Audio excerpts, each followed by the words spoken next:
شاید حکومت کی طرف سے جو ایکسپیکٹ کیا جا رہا تھا کچھ اس طرح کا فیصلہ آ گیا ہے, 2/3 اکثریت حکومت کو مل گئی ہے, اسٹیبلشمنٹ کے ساتھ بھی اچھے تعلقات نظر آتے ہیں. خواجہ آصف صاحب تو باقاعدہ کہہ چکے ہیں کہ یہ اگر ہائیبرڈ سسٹم جو چل رہا ہے اگر یہ کچھ سالوں پہلے سے چل رہا ہوتا تو شاید جس طرح کے واقعات یا جس طرح کے سیاسی سانحات ہوئے ہیں وہ نہ ہوتے.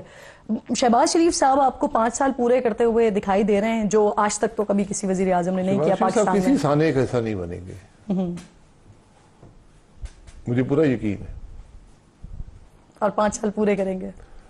اب تو 2/3 اکثریت ہے تو تاحیات بھی ہم کر سکتے ہیں اسمبلی کی ٹرم. تاحیات بھی ہم رہ سکتے ہیں. یہ ہوا ہے ماضی میں, مصر کے اندر ایسی حکومتیں تھیں, ہر 5 سال پر الیکشن ہوتے تھے, وہ 98-99% ووٹ صدر لے لیا کرتا تھا. یہ نظام ہم بھی یہاں لا کر سکتے ہیں. تاحیات بھی لیڈر رہے ہیں دنیا کے اندر. ہمارا ایک آئین ہے, آج ہمیں اس آئین کے مطابق چلنا ہے. اگر اس کا نظام درست نہیں ہے جو آئین کے اندر ہے تو پھر ہمیں اس کو تبدیل کرنا چاہیے.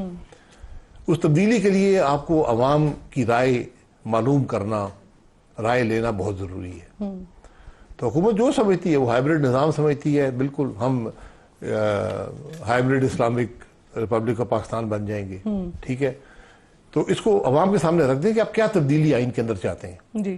عوام کے سامنے رکھیں, اس پہ ڈیبیٹ ہو کھل کر, پورے پاکستان میں ہو, لوگ بات کریں, اداریے لکھے جائیں, آپ کے پروگرام پر دیگر پروگراموں پر بحث ہو, کئی ہفتے جاری رہے, تاکہ ایک ایسا مستقل فیصلہ ہو جو قائم رہ سکے. اور آپ کہہ رہے ہیں کہ آئین کو اگر آئین پہ نہیں چل رہے تو پھر آئین کو تبدیل کرنے کی ضرورت ہے. تو یہ جو ہائیبرڈ سسٹم ہے اس کو آئین کا حصہ ہونا چاہیے. نہیں, اگر یہ آئین کے مطابق ہے تو پھر ٹھیک ہے.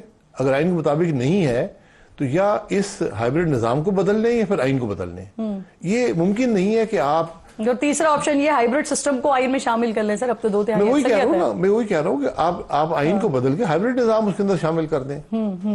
آپ کہیں ڈیموکریسی نہیں ہے جو پیور ٹرمز میں ہوتی ہے, ہائیبرڈ ڈیموکریسی بن جائے. پھر آپ حمایت کریں گے اس کی؟ نہیں, میں تو دیکھوں گا نا کیا تبدیلیاں آپ چاہتے ہیں. پاکستان کے عوام بھی یہی دیکھیں گے.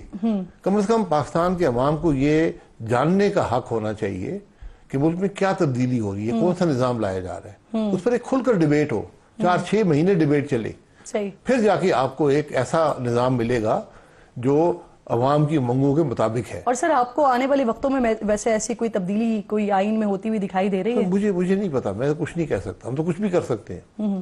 جہاں 26ویں ترمیم ہو گئی جو آئین سے متصادم ہے, اس نے آئین کے جو بنیادی تقاضے تھے, جو روح تھی, اس کو اس نے جوڑ کے ہم اس ہائیبرڈ سسٹم کی بات کر رہے ہیں. سر آپ نے اپنی راہیں مسلم لیگ نون سے جدا کر لی, لیکن آج بھی آپ میاں صاحب کا جو طرز سیاست ہے آپ اس کی تعریف کرتے ہیں. میاں صاحب کا جو طرز سیاست رہا ہے, تو سر یہ جو سوال مکمل لے لیجیے گا. سر یہ جو ہائیبرڈ سسٹم ہے, کیونکہ آپ نے ان وقتوں کو اور حالات کو بڑے قریب سے دیکھا ہے, میاں صاحب اس ہائیبرڈ سسٹم کے ساتھ چل سکتے تھے جس کی اب بھی خواجہ صاحب تعریف کر رہے ہیں؟ نہیں, دیکھیں ہائیبرڈ سسٹم اگر آئین کے مطابق ہے تو صرف چل سکنے کی بات نہیں ہے, چلنا چاہیے اگر وہ آئین کے مطابق ہے. اگر اس نظام کا آئین سے اختلاف ہے, آئین سے تضاد ہے, تو پھر اس کے ساتھ نہ چلنا آپ کی ذمہ داری بنتی ہے.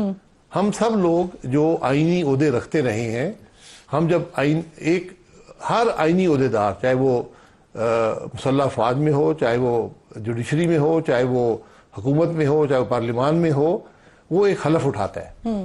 ان سب تقریباً جو حلف ہیں اس میں ایک چیز مشترک ہے, وہ یہ ہے کہ میں آئین کا دفاع کروں گا. تو آئین سے جو چیز متصادم ہوگی اس کی مخالفت کرنا ہم پہ لازم ہے.